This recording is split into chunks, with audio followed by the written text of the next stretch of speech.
A beautiful birthday proposal turned deadly. Just 2 days later, she would claim it was an accident, but was it? Hit the like button, subscribe for more true crime stories, and stay tuned to uncover the shocking truth behind this deadly crime. It was the perfect day. The sun was setting over the small town of Columbus, Ohio, a warm summer evening filled with laughter and love.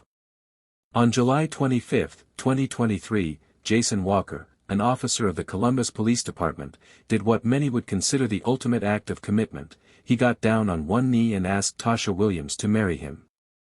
Surrounded by friends and family, the proposal seemed like the beginning of a new chapter. It was supposed to be the happiest moment of their lives. She said yes, of course. The crowd erupted in celebration, toasts were raised, and everything seemed like it was falling into place. 2 days later, Jason was dead. A call came in on July 27, 2023, around 10 p.m. It was Tasha on the other end, her voice calm, almost too calm. She claimed she found Jason in their apartment, unresponsive, as if he had simply collapsed. She didn't scream. There were no tears. Just a faint sense of urgency. Paramedics rushed to the scene, but when they arrived, they found Jason, his life taken from him in the blink of an eye. At first, authorities didn't suspect foul play. After all, who could believe that a woman who had just pledged to spend her life with Jason could harm him? But as the hours passed, and the investigation unfolded, the answers didn't add up. Witnesses who had seen them together the night before reported strange behavior, an argument, tension, something that didn't fit the picture of a couple about to get married. Tasha's story, at first, seemed simple. She found Jason slumped over, her voice in the 911 call eerily detached as she described what she thought was an accident. But there were questions that no one could ignore. How did someone who was supposed to be the love of his life so easily slip into a tale of tragedy? Why did it all feel wrong? Days passed, and the more the police dug into Tasha's life, the more they found buried underneath her calm exterior. What was this woman hiding? Why were there so many conflicting stories? Why were there signs of struggle in the apartment, though she claimed it was just an accident? Why, when they searched Jason's phone, did they find a voice memo where he was heard saying he feared for his life, afraid of something about to happen? Investigators started to look deeper into their relationship. Jason's friends revealed details about Tasha's volatile past, moments of intense anger, arguments with past partners, and a trail of broken relationships that seemed to follow her wherever she went. Was this a case of love gone wrong, or was there something more? And then, there was the insurance policy. Just weeks before Jason's death, he'd signed a policy naming Tasha as the sole beneficiary, a detail that, on its own, seemed harmless enough. But taken with everything else? It began to look like a calculated move, one that might have made Tasha think she had everything to gain and nothing to lose. The investigation took twists and turns, each revelation darker than the last. Tasha's demeanor, once calm and collected, began to show cracks as she was questioned further. She slipped up, saying things that didn't match the timeline of the night Jason died. Details about Jason's injuries didn't add up with her story. The puzzle pieces were starting to fit together, but did they paint the picture of an innocent woman in grief, or something far more deliberate? What kind of person would lie about something like this? Was Tasha capable of something so cold-blooded? Was there a motive that no one had yet discovered?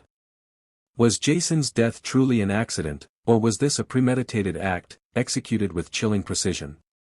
As the investigation continued, the evidence mounted. Forensic experts found traces of blood in places Tasha had claimed she hadn't touched. The injuries on Jason's body didn't align with an accidental fall, they suggested something far more violent. Surveillance footage from the building's security cameras showed Tasha leaving the apartment at odd hours, her expression unreadable, a coldness in her eyes. Tasha's calmness, once thought to be a sign of her shock and disbelief, began to look more and more like something else. Was she hiding something? Was this all just an elaborate plan? Jason's family, still reeling from the shock of his death, couldn't believe the woman they had welcomed into their lives would be capable of such violence. His best friend, a fellow officer, spoke out. "We've all seen relationships fall apart, but this was different. Jason loved her. He trusted her. How could she do this to him?"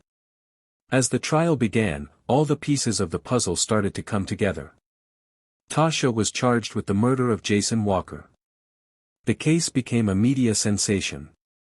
The question on everyone's mind: why would Tasha, just days after a proposal, turn on Jason? Was it really about money? Was it about control? Or was it something darker, something hidden in the depths of her mind? The courtroom was filled with tension. Jason's family, holding on to their grief, stared across the room at Tasha. Her face was unreadable, almost emotionless, as the evidence was presented. The prosecution argued that this was no accident. They painted a picture of a woman who had everything to gain from her fiancé's death, a woman who, in a moment of rage, took matters into her own hands.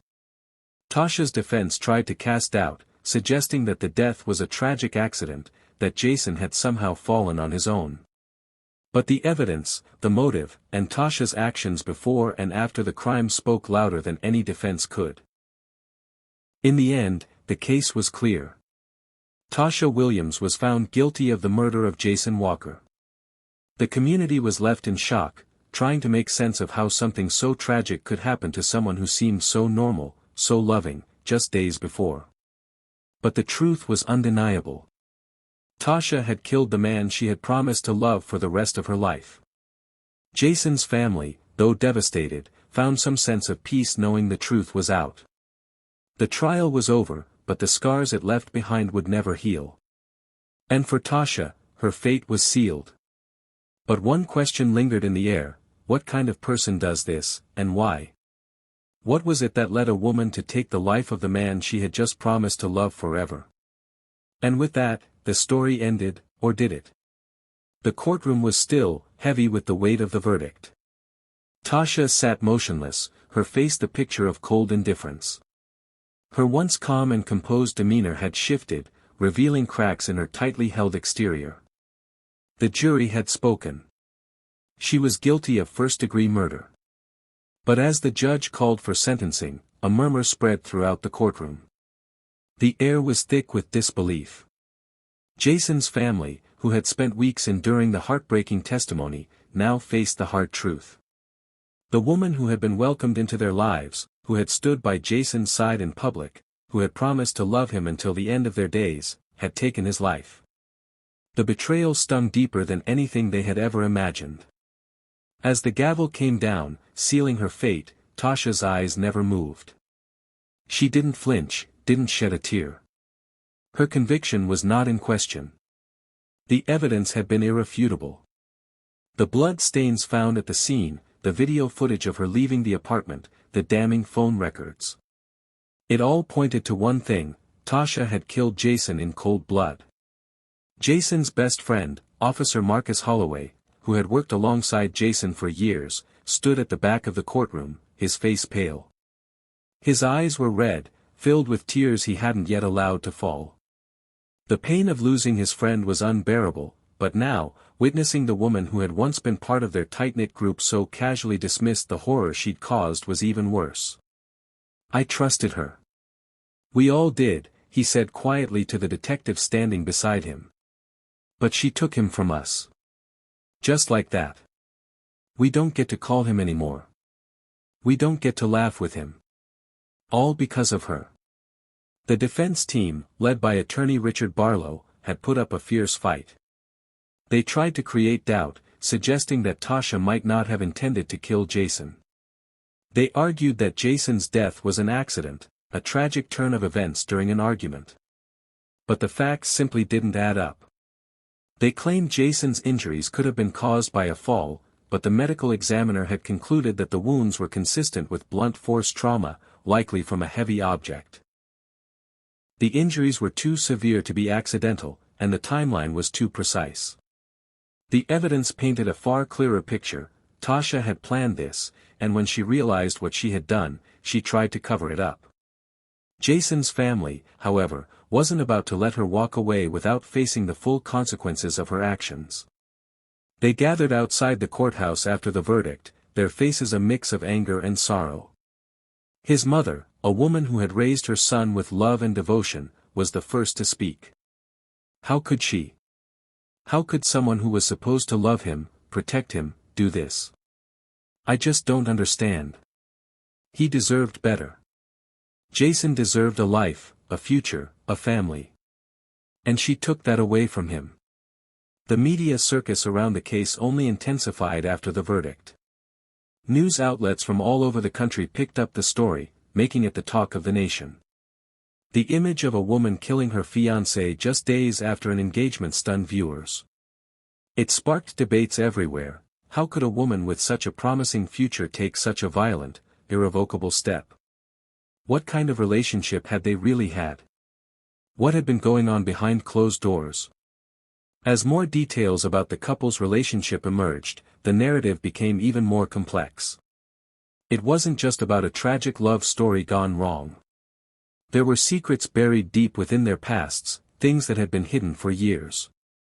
It came to light that Tasha had been married before, but that marriage had ended in divorce after allegations of violent behavior had surfaced. Friends of Jason, who had known her for years, started coming forward with stories of how she had always been quick to anger, how she would lash out at the slightest provocation. Some described her as controlling, others as manipulative. It was hard to reconcile these descriptions with the woman who had, only months before, appeared so loving and devoted to Jason. The deeper they dug into Tasha's history, the more unsettling it became. A pattern emerged, one that hinted at a dark side to her personality, something Jason had been blind to. A failed marriage. A string of broken friendships. And now, a brutal act of violence against the man she had promised to spend her life with. It painted a portrait of a woman who was not only capable of murder but who may have been plotting it long before that fateful night. Jason's friends and family began to question their own interactions with Tasha. Had they missed the signs? Had they ignored the red flags? Had they, in their love and trust for Jason, failed to see the warning signs of danger? Officer Marcus Holloway, in particular, couldn't shake the feeling that something had been off. He remembered the last time he had spoken to Jason. He had been excited about the future, but there had been something in his voice, a hesitation that Marcus couldn't quite place. He recalled the night before the proposal, when Jason had confided in him about Tasha, about their relationship. "She's got a temper, man," Jason had said, looking troubled. "I don't know what's going to happen. She's a different person when she's angry." It was in those moments, Marcus realized, that the pieces had started to fall into place. Jason had known something was wrong, but he had never fully grasped the danger that was lurking just beneath the surface. Months passed after the trial, and Tasha was sentenced to life in prison without the possibility of parole. Her case became a cautionary tale, a reminder of how appearances could be deceiving, how someone who seemed so normal, so loving, could harbor such a dark side. But for Jason's family, the wound would never fully heal. His mother still wore the necklace he had given her, and his father would often sit in his old chair, staring at the walls, lost in thought.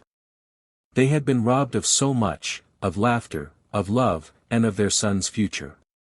And for Tasha, as she sat in her prison cell, the reality of her actions began to sink in.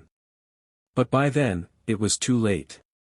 Jason was gone, and there was nothing she could do to bring him back. What would drive a woman to take the life of the person she had pledged to love? Was it greed, jealousy, or something more complex? What secrets lay buried beneath Tasha's seemingly perfect exterior? Those questions lingered long after the trial ended, leaving the world to ponder the true nature of a crime that, at its core, was not just about a murder, it was about the complete unraveling of a life, and the devastating consequences of a single, unthinkable decision.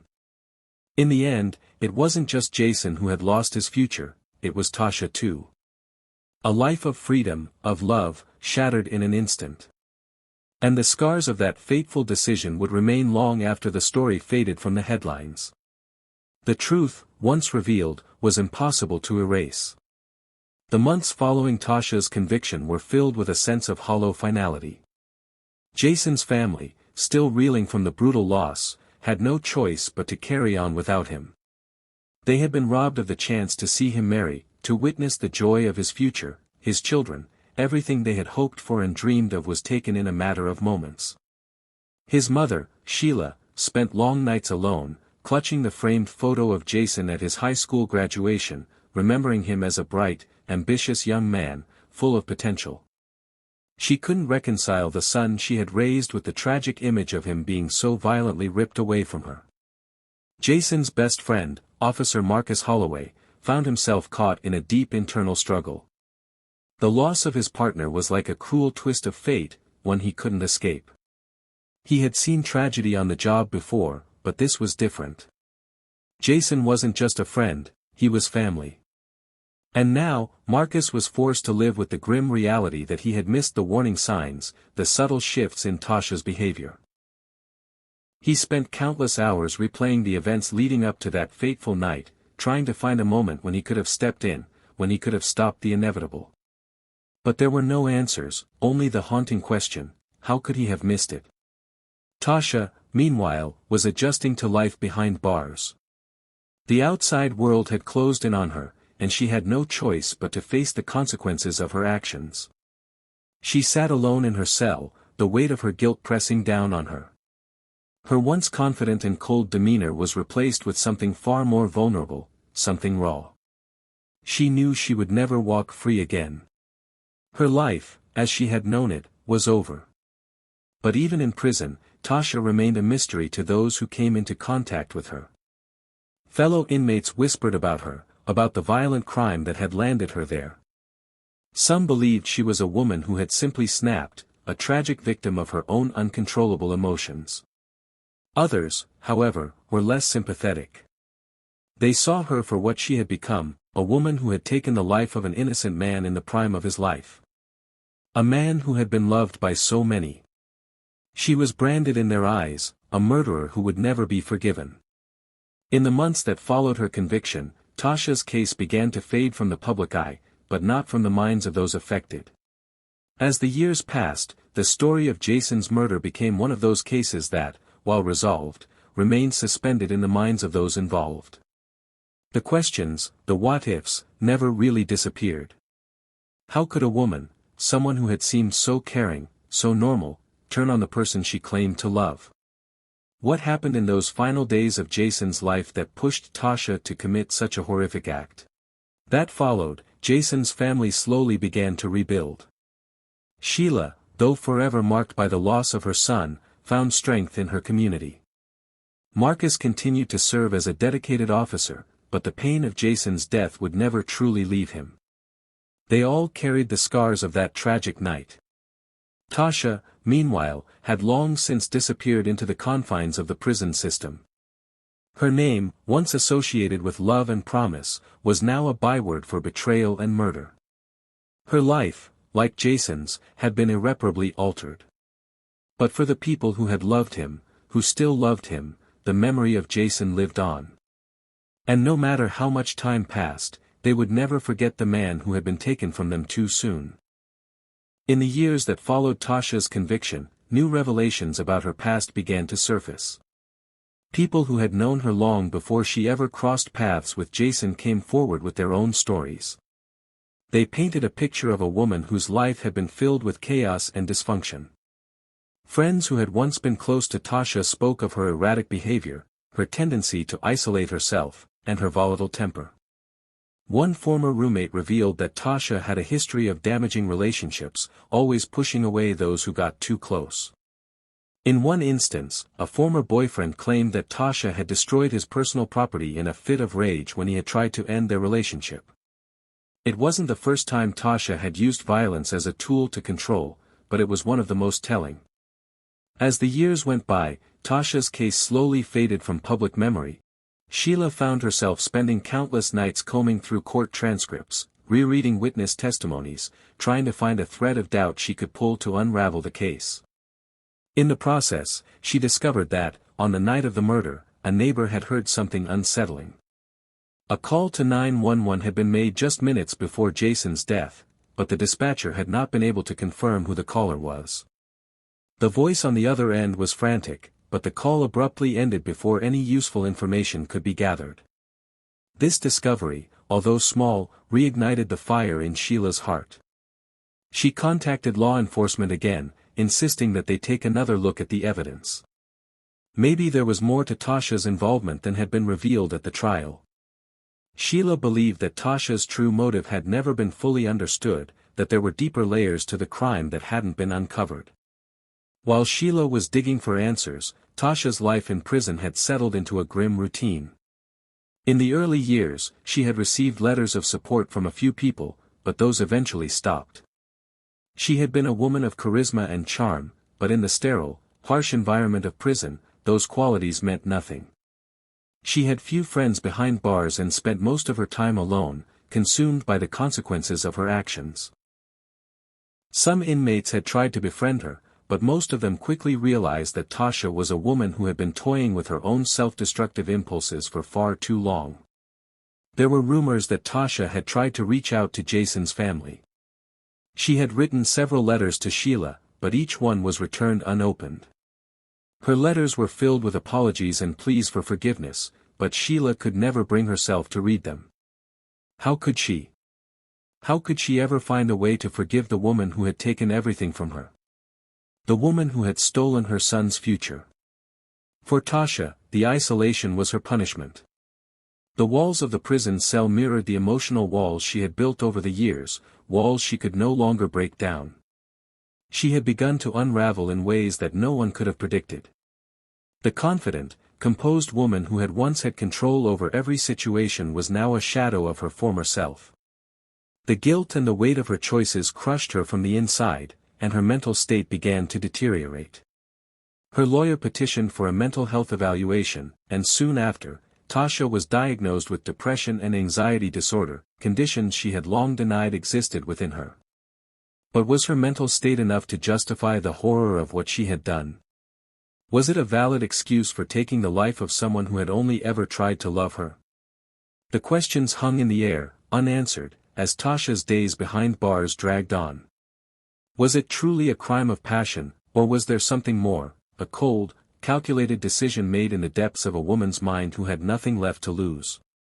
Would they ever understand the full extent of the betrayal Jason had suffered? And so, the story of Jason's death, of love, loss, and betrayal, remained in the hearts of those who had been touched by it. A tragic reminder that, sometimes, the darkest secrets are not the ones that are hidden in the past, but the ones that exist within the very people we trust the most. Sheila met with investigators regularly, often presenting them with her findings, her research.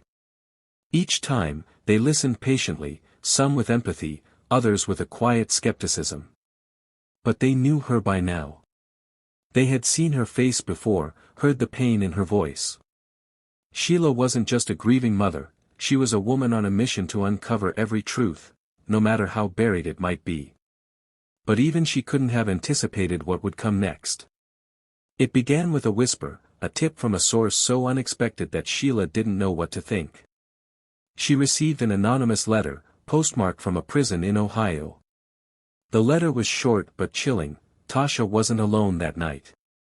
She had help. And if you want to know the truth, look at who stood by her while everyone else turned away. The cryptic message threw Sheila off balance. Tasha had always been portrayed as a solitary figure in the crime, someone who had committed the murder alone, motivated by jealousy, anger, and betrayal. But now, this letter suggested that someone else had been involved, someone who had been there, witnessed it, maybe even played a role. The possibility of a co-conspirator, someone with access to the scene, sent a shock through Sheila that was as cold as it was electrifying. Sheila immediately contacted Marcus Holloway. He, too, had his own suspicions over the years. There were details about the case that never sat right with him, and now, this letter, this startling revelation, had reignited his own doubts. Marcus, ever the methodical investigator, went over the case files again, seeking new patterns, new connections. Something had always felt incomplete about Tasha's story, a sense that it had been too neatly packaged for the public to accept. The breakthrough came when they dug deeper into Tasha's past. Through a series of interviews with old acquaintances and former colleagues, they learned of a man who had been in her life long before Jason, someone who had been tied to her in ways that were more complex than first imagined. His name was Ray Dawson, a man who had briefly been involved in a volatile relationship with Tasha before Jason ever entered the picture. They had fought fiercely, both emotionally and physically. Their breakup had been dramatic, with accusations of betrayal on both sides. Yet, despite their stormy past, Ray had maintained an eerie closeness to Tasha, often reaching out to her over the years, offering help whenever she seemed to be in crisis. It seemed as though Ray had been the one constant in Tasha's life, even when everything else had crumbled around her. And that made Sheila's blood run cold. Had Ray been the one to help Tasha in the aftermath of Jason's death?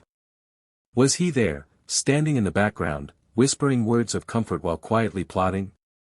Sheila's heart raced as she and Marcus uncovered more about Ray. They learned that he had been in town the night of Jason's murder, despite his claims that he had been out of state on business.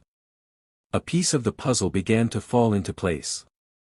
The more they researched Ray's movements, the more inconsistencies surfaced: hotel receipts, phone records, and witness accounts, evidence that suggested he had been much closer to the scene of the crime than originally believed. And then, they found it. A text message from Ray to Tasha, sent just hours before Jason's death: "It's time. Do it, and we'll handle the rest." The words hit like a slap. Sheila couldn't believe what she was seeing.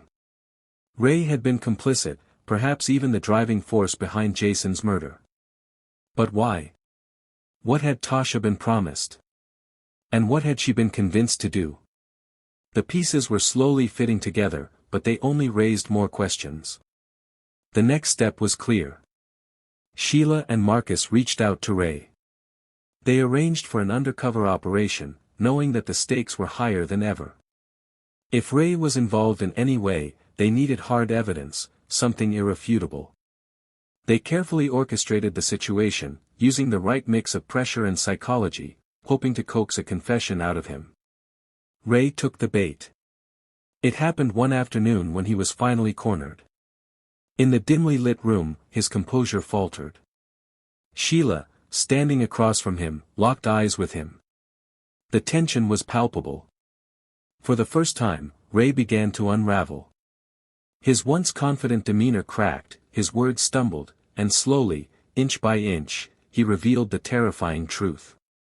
Ray had been with Tasha on the night of Jason's death.